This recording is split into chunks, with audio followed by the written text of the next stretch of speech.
Assalamu alaikum. Koy suyucular, jana kanaldan katılışları. Bugün şul koylarda satığa çıkarıp atабыз. Moğol bir Afgan koy var. Anan bir tişi tögörük çoğun koy var. Götün 90'ın üstü. Anan 2 diş, 2 diş, anan 2 toktu. Bir kozu, to ist. Satılat.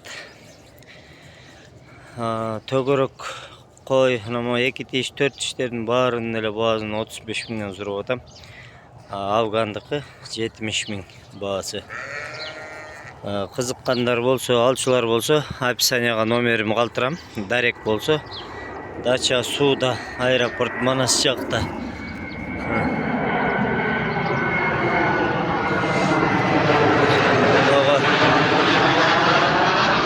Kara koy 4 diş. Kulak 19 taza. Candağı toktu 2 diş. Andağı kulak 19.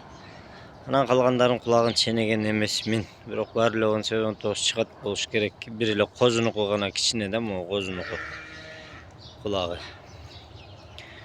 Oşol alçılar bolsa жазып эме çalsangsızlar bolot. Anan daha bir ayta geçün nerse har kандай adamlar бар экен да.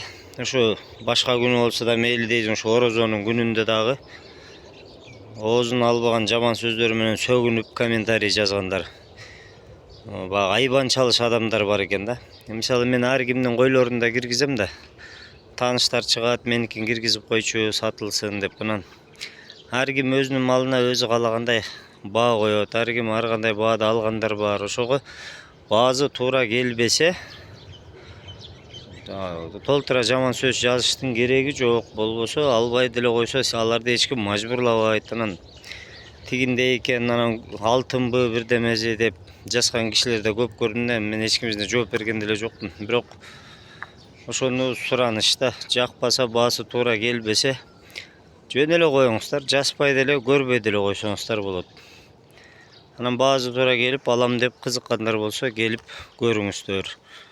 Бирок эми ошонун эмне кереги бар дейм да, отуруп алар деме жазгандын бирөөнүн деле колу кычышып турабы же бул эми акылсыз адамдарга эле жазат го дейм. Колунан эч нерсе келбеген. Анжа нормальный адам нормальный эле сөз жазат да негизи. Эми жазбаса жазбай эле койсун лучше. Жакшы сөз жаза албаса, жаман сөз вообще эле жазбай эле койсун, болду. Анан кээ бирөөлөрдүн койлорун киргизгенде ар биринин өзүнүн номерин калтырып атам да. Ошол вопрос боюнча да мага көп кайрылышат. Мен анын баасын канчага берет, эмнесин, историясын койлорунун билбейм. Ошон үчүн ар кимдин өзүнүн номерине чалып, кандай суроолор болсо өзүнө кайрылыңыздар, сураныч.